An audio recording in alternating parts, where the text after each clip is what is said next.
Okay, just give me a second. I have to double check because most of the devotees are watching. Well, it's on Zoom, it's on Facebook, and also simultaneously on YouTube. And it's saved on YouTube. Everything we speak about tonight is going to be saved on YouTube. And the YouTube channel is Bir Krishna Goswami. And the Facebook page is bkgoswami Das, if you ever want to look at it later on. Yes, we are online. Just let me make sure the sound is coming out. The devotees are watching. That's me. Okay. So,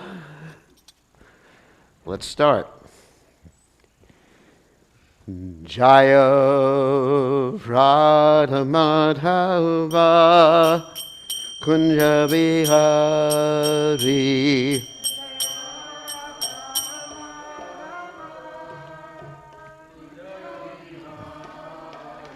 Jaya Radha Madhava Kunja Bihari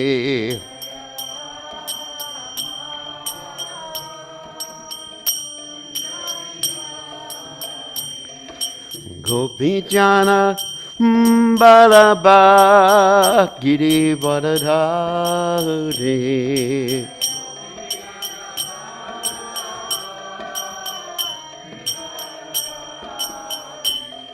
Gopi Jana Balaba Giri Vadadhari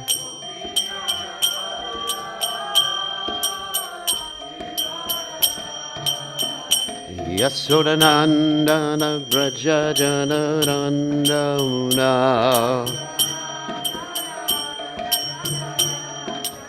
Yasodanandana Brajajanarandana Yamuna Tera Vanachare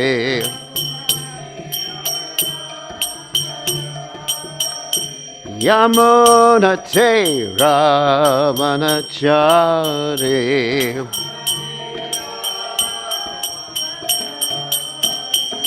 Jai Radha Madhava Kunja Bihari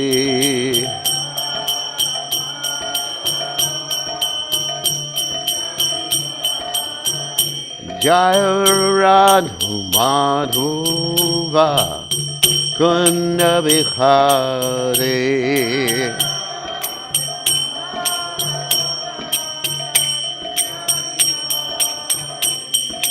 Gopi Jana Balaba Giri Vadadhari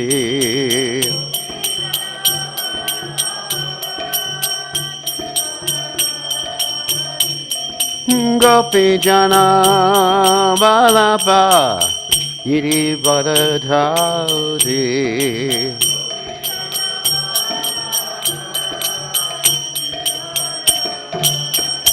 Yasodanandana Brajajanarandana Yasodanandana Brajajanarandana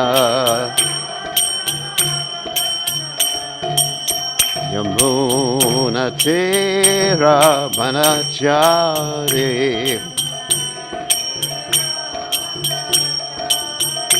Yamuna Tera Vanachare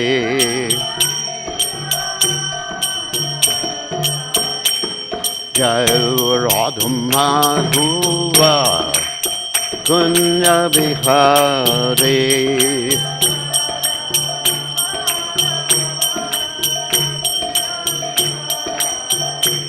Jai Radha Madhava Kunja Bihari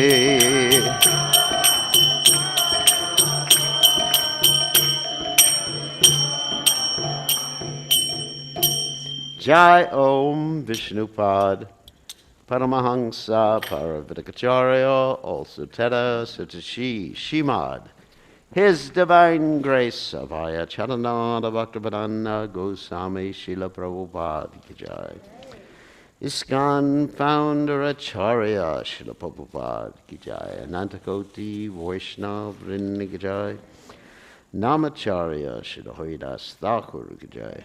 Param Se Gaho Shri Krishna Chaitanya Prabhu Nityananda Shri Tigaradha Shivasati Gaur Bhakta Vrinda Ki Jai. Shri Shri Radhakrishna Gopa Gopinath Shyam Kunda Radhakunda Giri Govardhan Ki Jai Vrindavanam Ki Jai Mathuradam Ki Jai Jagannath Swami Ki Jai Munamai Ki Jai Shrimati Tulasi Devi Ki Jai Samaveda Bhakta Vrinda Ki Jai Gaur Premananda Hari Hari Hari Bol. All glory is the assembled devotees. All glory is the assembled devotees. All glory is the assembled devotees. All glories to Shri Guru and Gauranga Srila Prabhupada Ki Jai. Nama Om Vishnu Padaya Krishna Prastaya Budle Srimati Bhaktivedanta Swami Namani Namaste Saraswati Devi Gauravani Pacharni Nivashesha Shunyavadi Paschatya Deja Tardi. So Om Gana Timidanda Shah Gananjana Shlakaya Chakshura Meditam Yena Tasmai Shri Gurave Namaha. I offer my respectful obeisances. Please, 6 feet between everybody who's not a family member. I offer my respectful obeisances unto the lotus feet of my spiritual master, who so kindly saved me from the darkness of ignorance with a torchlight of knowledge. His Divine Grace, Srila Prabhupada Ki Jai. So today, we're going to start off talking about Mother's Day, if that's all right. Since today in America is Mother's Day, I think around the world it's Mother's Day. So I'm going to quote a verse about mothers. How about that? But not only about our birth mother, but about another 6 mothers. You may say, 6 mothers? My father only had 1 wife. He wasn't King Dasarath with 3 wives. He wasn't King Chitraketu with 10 million wives. He was. I can think of a lot of other examples too. So, but there are 7 mothers that all of us have. And we actually have more, but there's 7 categories of mothers, okay? You got that? Okay, because there's actually more under each category. So let's read this verse. Atma Mata Gurur Patni Brahmani Raja Patnika Denur Datre Tata Pritvi Sava Taita Mataras Mitaha. Okay, 6 feet between everybody, please. I've got to remind everybody. So Atma Mata means the real mother from whom I have taken birth. Atma Mata, that means Atma can sometimes mean the self, but in this particular case it means the body. Guru Patni means the wife of the spiritual master. Now, the reason it's mentioned like that is that nowadays, of course, you have most spiritual masters, at least 80% of them, are sannyasis. So what do you do about that? The reason it's mentioned is in the traditional Vedic system, the guru was married, and those who were sannyasis were not gurus. That may come as a shock to all of you.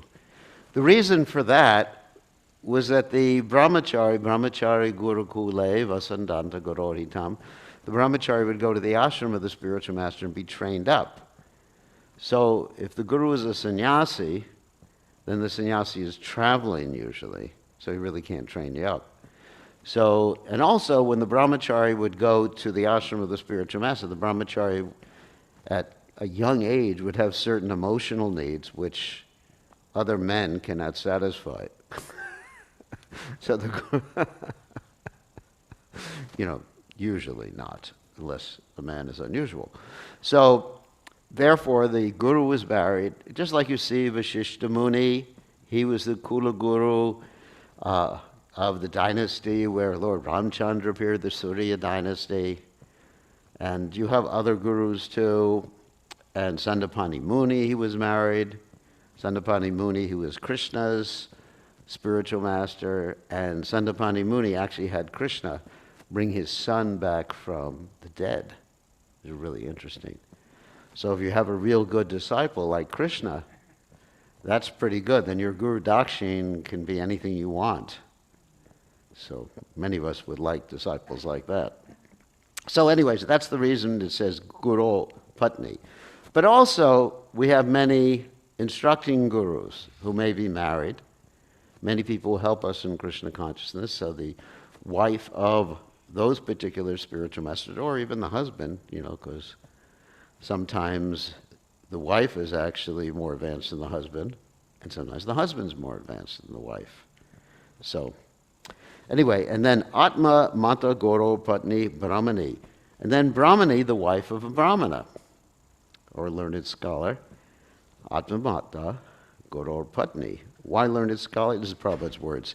He's also Guru because from learned scholar you learn so many things, and Guru teaches us so many things. Therefore he is father, and his wife is mother. And then Atma Mata Goro Patni Brahmani Raja Patnika. Raja Patnika means a queen. And now there is no king, queen, but formerly there was king and queen. So queen is also mother because the king is father. He is giving protection to the citizens. That doesn't mean that the President of the United States' wife should be considered to be our mother. Because here you're referring to Rajarshis. That means saintly kings, not politicians. Because also Chanakya Pandit says don't trust politicians.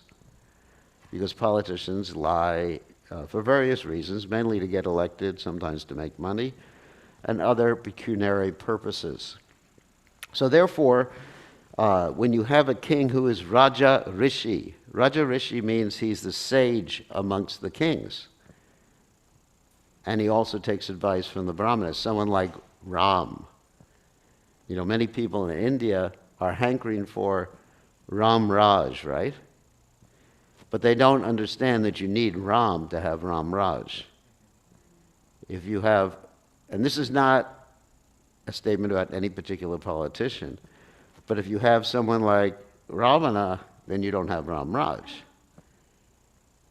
You need Ram to have Ram Raj.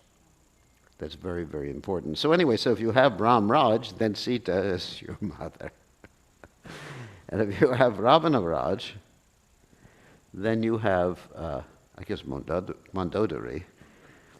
And she was also very good. So anyway, so let's go on. Atma Mata Goror Patni Brahmani Raja Patnika Denuhu. That means the cow is our mother. And why, Prabhupada explains, why is she our mother? Because she is supplying milk. You are drinking milk, Prabhupada says, so you are killing cows. So, that is not good. Killing mother.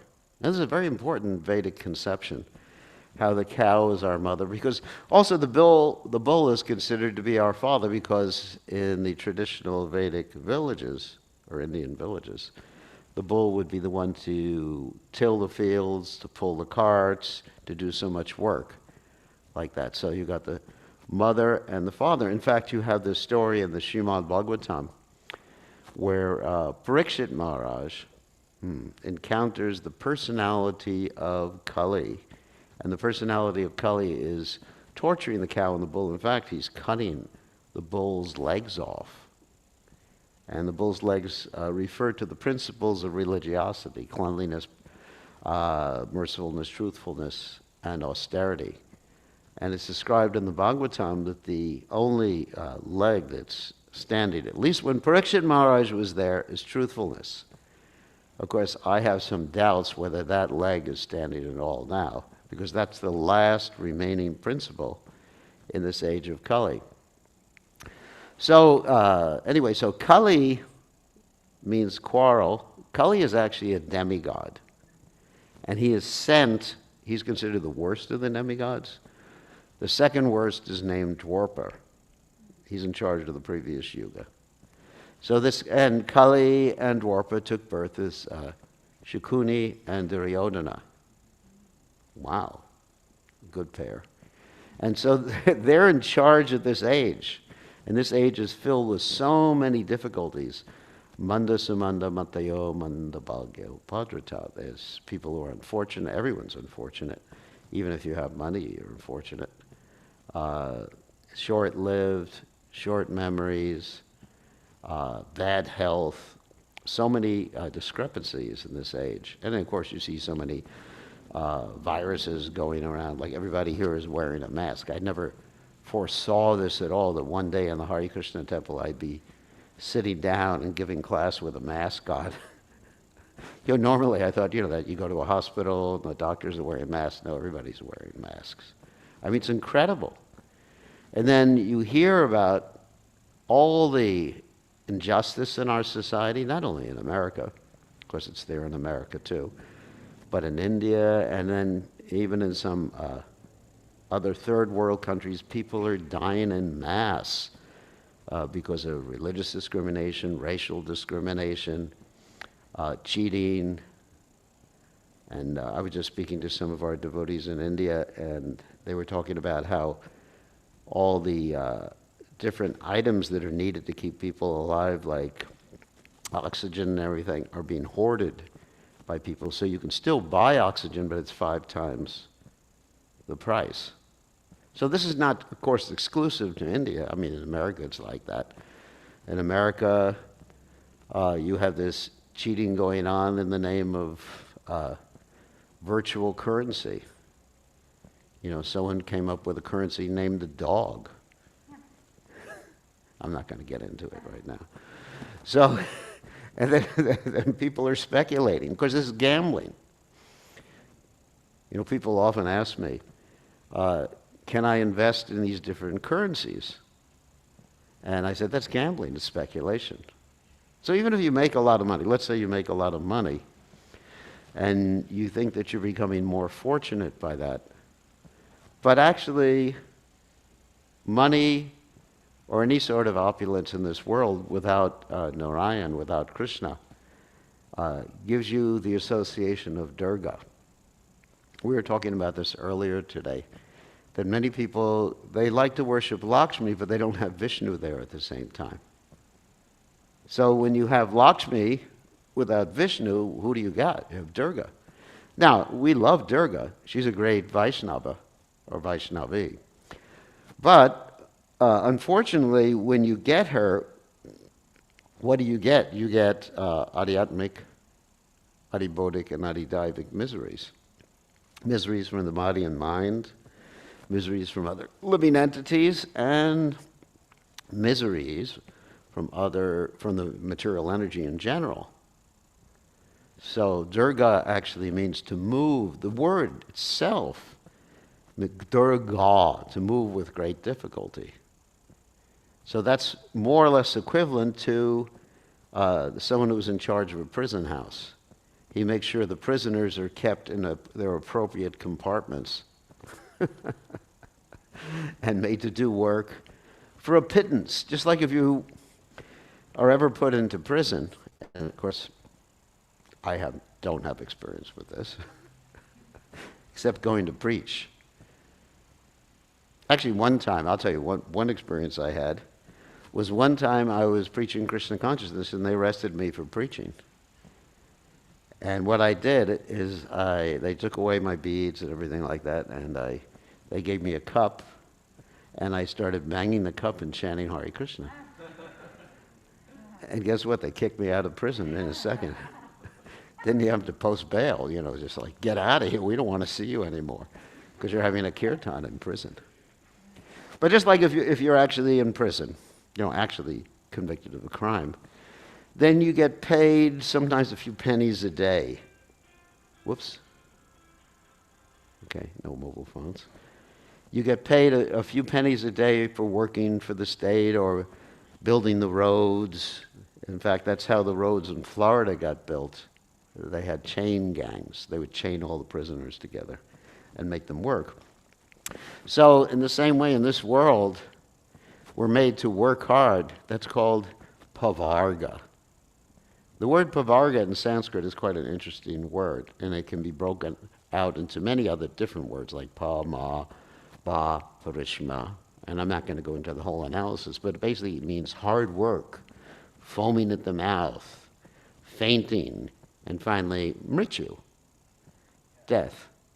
Because when you work real hard, imagine if I tell you you can work real hard for me for 50 years, and as a result, as a payment, I'm going to give you an old body. Serve me for 50 years, and I'll give you an old body with arthritis and gray hair and heart condition, and you'll have to go to the hospital to get everything, keep yourself running for some time. Is it still online or what? And I said, that's your payment. And then after that, you get mrityu. You get to lose it all. All of us are accumulating things in this world. Pa, ba, ma, parishra. So therefore, if we want to have opulence in this world, we have to worship Krishna. So when you worship Krishna or Narayan alongside Lakshmi, you get the real Lakshmi. You get happiness. Because what Krishna tells us in the Gita is swapam apyasya dharmasya chayate mahato bhayat. In this endeavor, there's no loss or diminution, isn't it? Every other endeavor, there's loss and diminution. Loss of, your youth, loss of your money, loss of family members. I mean, just like we lose so many people due to this COVID. But in the activities of Krishna consciousness, you get to keep what you acquire. Just like I know I've been serving Prabhupada, or attempting to serve Prabhupada throughout my life. And I'm not going to lose any of that. I may lose my computer, my car, God forbid.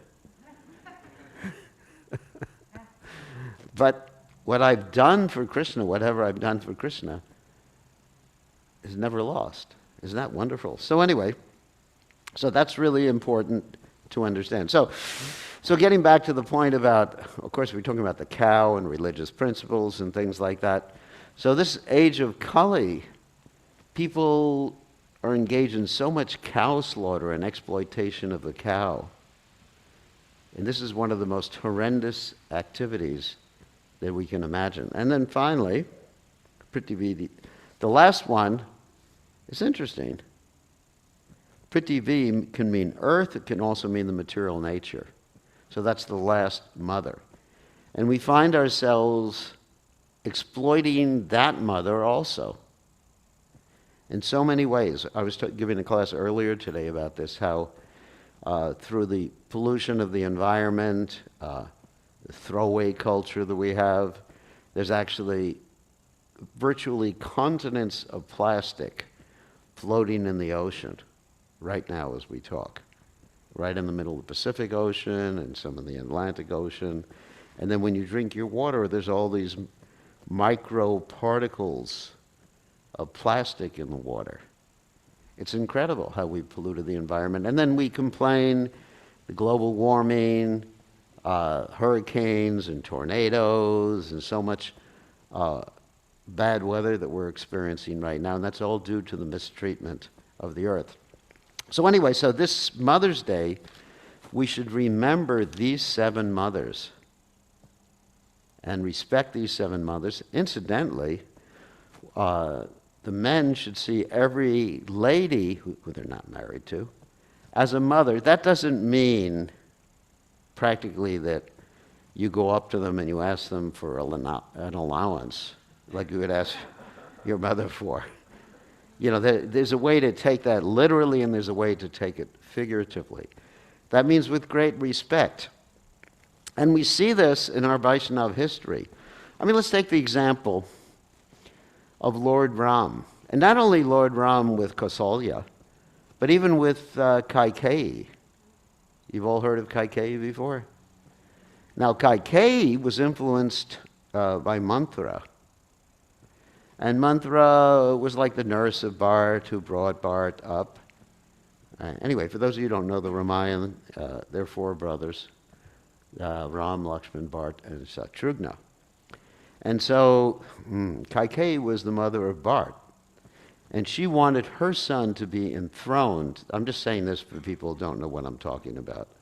She wanted her son to be enthroned rather than Ram. And so she had a blessing or a benediction from her husband, actually several benedictions. It's an interesting story in the Ramayana. I hadn't planned about talking about the Ramayana today, but we'll do it anyway.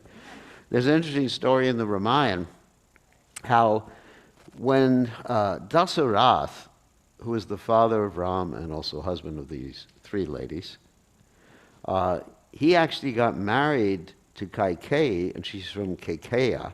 This is the province that she's come from. It's interesting, sometimes the ladies were called names in terms of the province that they came from. Did you know that? Like Gandhari, Kandahar. She's an Afghanese girl. Or she was, sorry. So, Kaikeyi was married to Dasarath. But before she got married to Dasarath, Dasarath had to promise her father, the father of the Kekeya province, that her son would be the next king or the next emperor. So you have that promise there. And Dasarath hadn't remembered that. Many of you don't know that. That's in the original Ramayana. And so then Dasarath later on makes two promises to Kaikeyi when they're in the battlefield. Because this is also interesting. Kaikeyi was driving the chariot. You know, many of you think, the women shouldn't be drivers. Some of you men, you're driving your car and you're cut off by some lady who's not paying attention. You say, oh, those women drivers. But but actually in the Vedic system, they had women chariot drivers. I mean, we have also Subhadra, she was driving the chariot. Right? Rukmini, she was driving the chariot. And they knew how to fight. So the ladies had equal facility, equal rights, even in the Vedic system. It's not that they were just rolling those rotis all day long. They turn the ladies into roti machines, You can make a machine that does that. You don't need to get married to roll rotis. So anyway, so getting back to the story of Kaikeyi. So she was driving Dasarath's chariot, and she saved Dasarath. He was fighting this big battle. Actually, oftentimes he fought on the side of the demigods against the demons. And in fact, he was such a good fighter, he was called Dasarath. That means he could fight with 10 chariots or in 10 directions at one time. So Kaikeyi saved his life. And he was so grateful to Kaikeyi, he said, whatever you want, I'll give you 2 benedictions. And she said, later on, I'll ask them, I'll save them up till later. Remember that. If anyone offers you benedictions, save them up to when you really need them. So what happened is that Kaikeyi was informed that Ram was going to be enthroned as the king or emperor. And she was happy about it. She loved Ram, but then Manthara interceded, and Manthara encouraged her or discouraged her and said, don't you understand, you're going to become a servant of Kausalya and Ram, and Bharat will simply be a slave. This is planned by Dasarath, your husband. And so what she did is she even made Dasarath promise a 3rd time. She went into the angry room of the chariot, of the castle, because every lady would have a special room in the castle where she could get angry. That's part of being a queen. You get an angry room. So anyway, so she was in the angry room. Dasarath goes to see her after promising Ram that he's going to enthrone him. And he says, where is she? And the servant said, she's in the angry room. He goes and finds her on the ground. She's pounding the ground. And finally, he says, get up and I'll give you whatever you want. And she says, really? Thank you. And she gets up, wipes the tears from her eyes and says, okay, you remember those 2 promises? You promised it to me. And then what happens is that she asks for Ram to be exiled and for her son to become the king. And Dasarath is beside himself. Later on, he dies after exiling Ram. Okay, fast forward. But what happens is that later on, Ram is not angry at her. Not only is he not angry at her, he deals with her practically more lovingly than he deals with the other two mothers, Sumitra and Kausalya. And the reason is because she's in such pain having done that. So that's also Ajata Shatrava Shanta Sadhava Sadhabhushana. That a sadhu or a great personality, has no enemies. So Ram is actually like that. And so but this is the point, he's treating her as his mother. But she's also the wife of the king and the co-wife with his mother. So he's treating them all with great respect. It's amazing. It's amazing. So it's important for all of us that we treat all ladies with great respect like that. And then, of course, you have other stories, too, where you have Kapila treating his mother, Devahuti, with respect and preaching to his mother and helping his mother in Krishna consciousness. And then what I wanted to refer to today, before I got started with this long introduction, was a story about Lord Chaitanya Mahaprabhu, which I've been talking about the last few days in our evening class, which is starting at 5 o'clock every day, is Lord Chaitanya's devotion to his mother. Lord Chaitanya Mahaprabhu took sannyas. And sannyasi means, basically, you have no more material relationships. It's called civil death. It's, not physical death, but civil death. You have no more obligations in society and whatever. Everybody is your family at that point. Yastu sarvani bhutani atman evanupashati. So Lord Chaitanya is thinking, after he takes sannyas, let me just go to Vrindavan and just be, I guess, a Babaji in Vrindavan. But Lord Nityananda, his associate, has a different plan.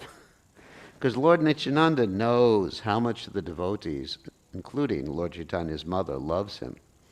And so he doesn't want them to be bereft of Lord Chaitanya's association.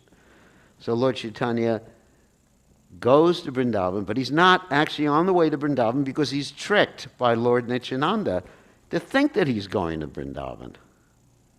This is amazing because Lord Nityananda, of course, is Balaram, Lakshman. And you have all these interesting interactions whenever Krishna appears or Ram appears, or any of the incarnations appear between Vasudeva, Sankarshan, Pradyumna, and Aniruddha, the Chaturvyuha expansions. So Lord Nityananda says to Lord Chaitanya, I'm taking you to Vrindavan. But actually, he takes him in a circuitous route. That means in a circle. And he takes him to a river that he calls the Yamuna. But in fact, that river is the Ganges. But he's not completely lying, because after the Triveni, guess what? You got the Ganges, Saraswati, and the Yamuna just like merging into one, right? So he's not completely lying, but he is lying. Let's be honest about it. Lord Nityananda is lying for his own purposes. Because Lord Nityananda is an Avaduta. He doesn't have to follow any of these standard rules and regulations. He just does what's best. Just like when Lord Chaitanya Mahaprabhu took sannyas, he broke Lord Chaitanya Mahaprabhu's danda in 3 places. Actually had 3 sticks after that.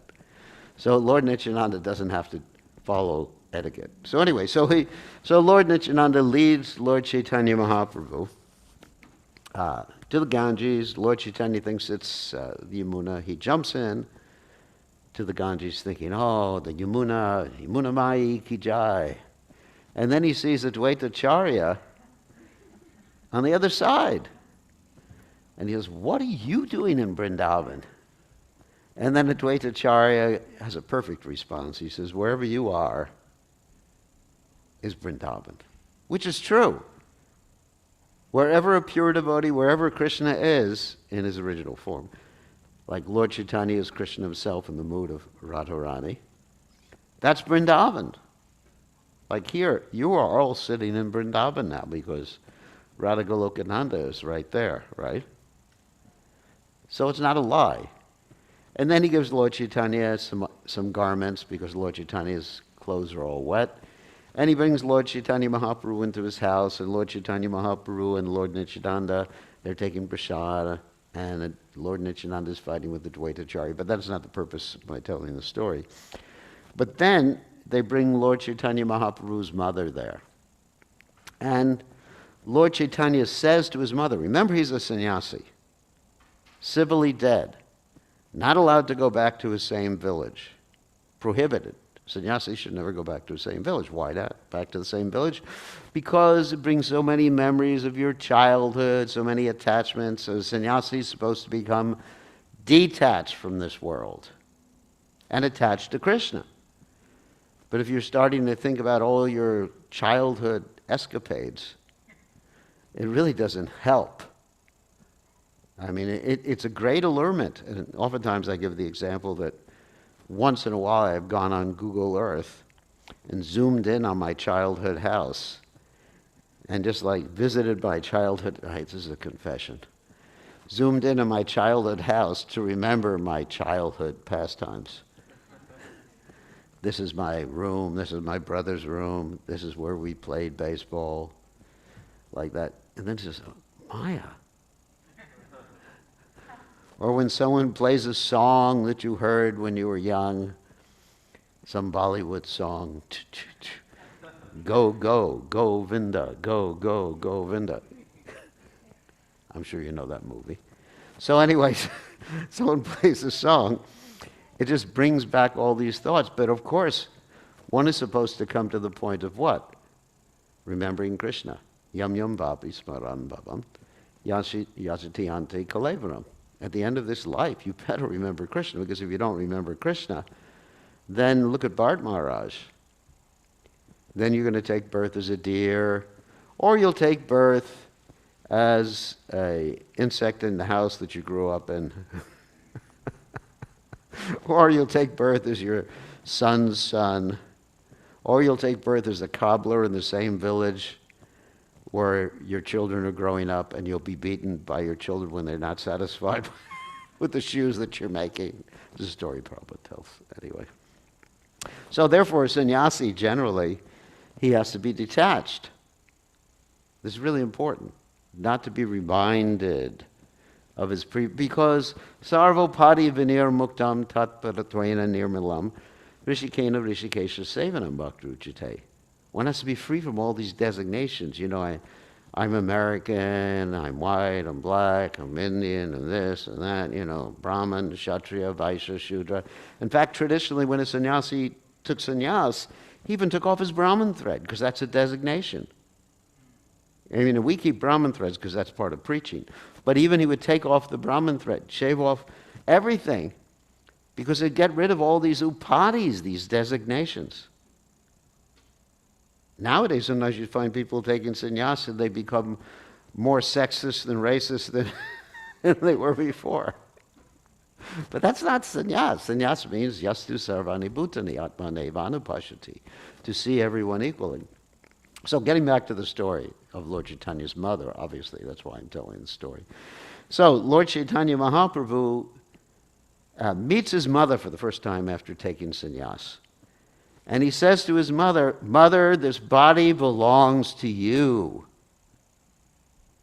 I had no right to take sannyas." You know, basically, please excuse me, I was mad. He makes an excuse. Of course, he's mad in love of Krishna, obviously. And this is a pastime. But still, he says this to his mother. And then he says to his mother, basically, well, I'm just paraphrasing. He says to his mother, "Tell me where I should go." His mother is in a conflict situation. She's thinking, I really want to bring him home. I want to bring my Nimai home. But she's understanding, if I bring Nimai home, it will actually destroy his reputation. You know, you imagine a scenario, like if I went to live with my mother in New York right now. You say, what kind of sannyasi is that? Anyways, so you know, I call her on the phone, wish her happy Mother's Day, everything like that.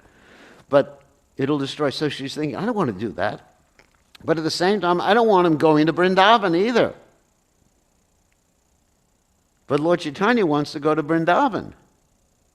That's his desire. Because he's what? He's Krishna in the mood of Radharani. And therefore he's thinking, I have to go to Vrindavan.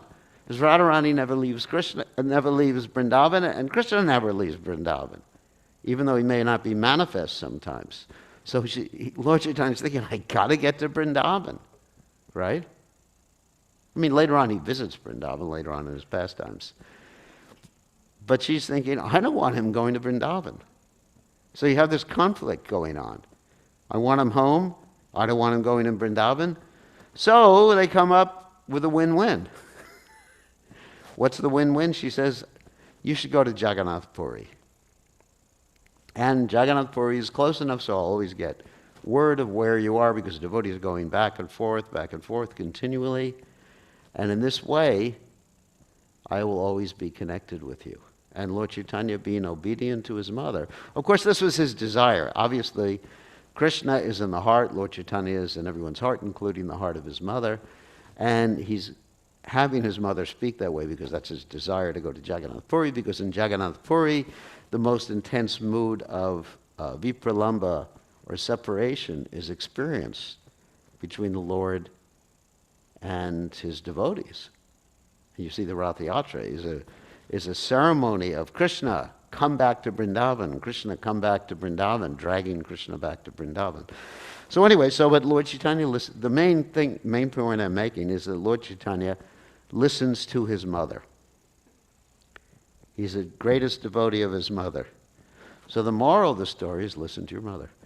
But have her make a win-win so that you can be Krishna conscious too. Because if your mother tells you, don't be Krishna conscious, like, here's an interesting story. Once upon a time, there were two boys who joined the movement. The mother didn't like it very much. So she went to see Prabhupada. Prabhupada, very expert in dealing with mothers. He said to the two boys, you touch your mother's feet, like that. And then Prabhupada, just to make sure the mother's not going to oppose the kids joining, ups the ante, so to speak. He says, I'm taking care of your two boys. Can you also give a donation to help take care of them? And then she says, I already gave you my two sons. Okay, thank you. Prabhupada knew what he was doing. You know, Prabhupada is very strategic. You know, Prabhupada will often say, I was a Calcutta man. So in other words, Prabhupada knew exactly the devotees never got cheated or anything like that. So Prabhupada, so the lady says, what do you want? My money? I already gave you my sons. And Prabhupada said, okay, that's okay. So anyway, so the point I'm making is that one should always love one's mother and serve one's mother. And in my own life, of course, my mother did object to me joining the Krishna conscious movement, but now she's very much appreciative. My mother recently has said that she's a Hare Krishna, and she calls me by my spiritual name. So really, if we want to do the best thing for our mothers, because if you really love someone, you want to know what is the best thing, and you want to do the best thing for them, right? Like if you're a doctor, let's say if you're a doctor in the hospital, and the patient is saying, don't hurt me, don't cut me. But you know to save them, you have to cut them, and there's going to be a little pain, right? So you do it because you're interested in saving the patient. So also, if you actually love your mother and love your family and everything like that, you want to know what's best for them. Many times there's these two words, Shreya and Preya. You understand? Preya means like what's immediately best for me. Shreya means what? Ultimately, what's good for me. So sometimes these two things are in conflict. What's good for me today, what's good for me for the next year, and then what's good for me ultimately. So one should understand what's the best way to serve one's parents. Like Prahlad Maharaj, for example. He was definitely opposed, I don't know so much to his mother, but to his father. He was really opposed to his father. His father, of course, was very sweet and loving and tried to convince his son using sweet words, my dear son. No, he didn't. He actually tried to threaten his son, kill his son in so many ways. But Prahlad Maharaj never gave up his love for his father. It's really interesting. So after his father left this world, and Lord Nrsingadev was asking him, what do you want? He said, please save my father. So the love is there. So Krishna consciousness is like that. It's love for one's mother, father, and actually, ultimately for all living entities. But especially on this particular day, we should remember our love for our mother because she gave us this body, and this body is meant to use to serve Krishna, and we should find out what's the best thing we can do for our mother to help her become Krishna conscious. And of course, we know if you become Krishna conscious, so many generations, isn't it, of your family become liberated. I experienced that in my own life with my mother and also my father. My father, as he was getting ready to leave this world, he says, whatever success I've achieved in this life, I know is due to your devotion, before he left this world. I mean, it took him a long time to appreciate that. But, he actually was very, very appreciative. So we have to think long term, what is the best thing for because you love someone. You don't want them to suffer after this life. You want them to have eternal life full of bliss and knowledge, isn't it? Isn't that what you want? And if you're a parent, of course, the instruction given by Lord Rishabhadev is what? No one should become a mother or father or a guru or worshipful deity or whatever unless you're capable of freeing your dependence from the cycle of birth and death. So no one should become a son either or a daughter. Well, how can you become a son or a daughter? You don't have much choice. But anyway, if you want to be a real son or a real daughter, rather than putra, if you don't want to be mutra, those of you from India know that, the difference between mutra and putra. Prabhupada said, the son who is a good son or the daughter who is a good daughter is called putra or putri. And the son or the daughter who's not a good daughter or son, who doesn't help the parent advance spiritually, is called mutra, or I guess mutri. I don't know if there's actually such a word as mutri, but anyway. So you get the idea. So I guess we're not going to go into the Chaitanya Charitamrita. I spoke longer than I thought. So any questions or comments about this Mother's Day? Questions, comments? Yes, Gopal. So, Srila Prabhupada says that all of us should be considering everyone besides our wife as mother. Yes. So what is the responsibility of those? Unless you're a Ram Krishna. Ram Krishna considered his wife to be his mother. Yes, go ahead. That was a joke. So, what is the reciprocal responsibility of such individuals seen as mother? That means respect. That actually all women should be seen as respectable like Lakshmi. That's really what it means. Not in the same sense as the physical mother or anything like that, but like Lakshmi. Just like everybody here, especially those from India, you're very respectful with Lakshmi. And of course at Lakshmi Puja, you don't want to spend money, right? Because if you spend money on that one day, it's described that the rest of the year the money will go out. So you're very careful on that one day. So all the ladies should be treated like Lakshmi with great respect. Because one offends a lady, a chaste lady, then you actually go to HELL.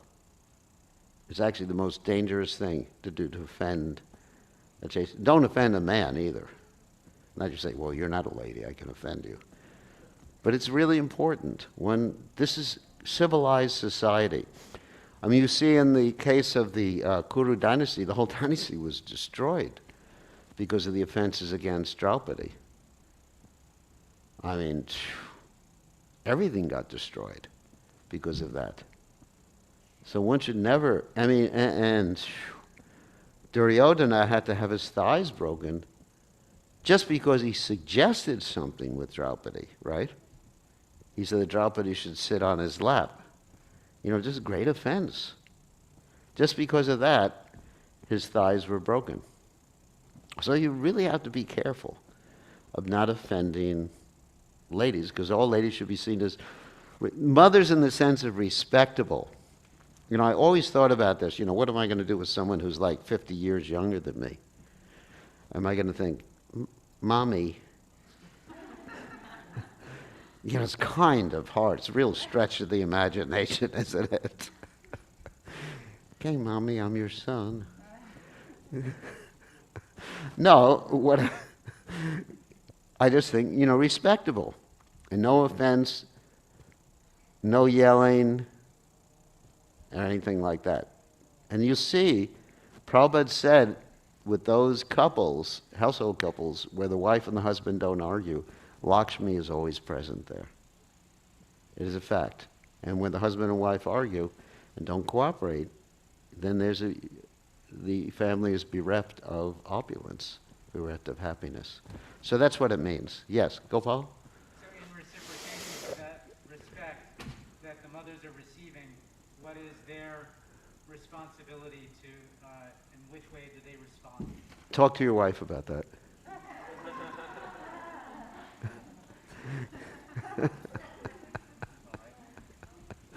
It doesn't matter. You still have to be respectable. That's the point. Respect. You have to give respect. You have to give respect without expecting respect in return. Amanina manadena. Really, that's important. To offer respects to all others and not expect any respect.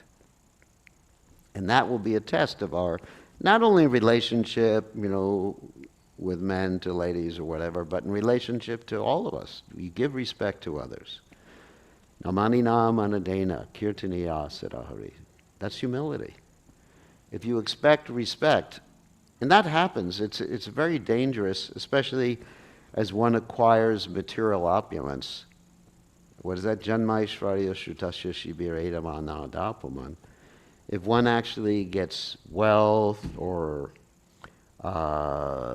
let's say, thinks he has a good birth or she has a good birth, or is one's very learned, acquires a lot of knowledge, or is very intelligent, or one is very handsome or beautiful, which is very temporary anyway, then one doesn't act humbly anymore.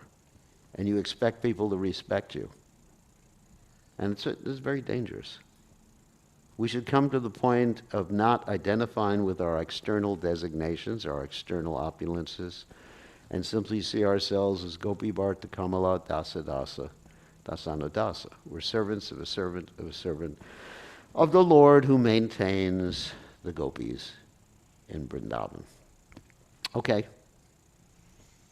I think that's it. So now, all of our obeisances, all glories to His divine grace. Srila Prabhupada ki jai. Okay. Aditya, you have an announcement? You can take the microphone out from there, make an announcement.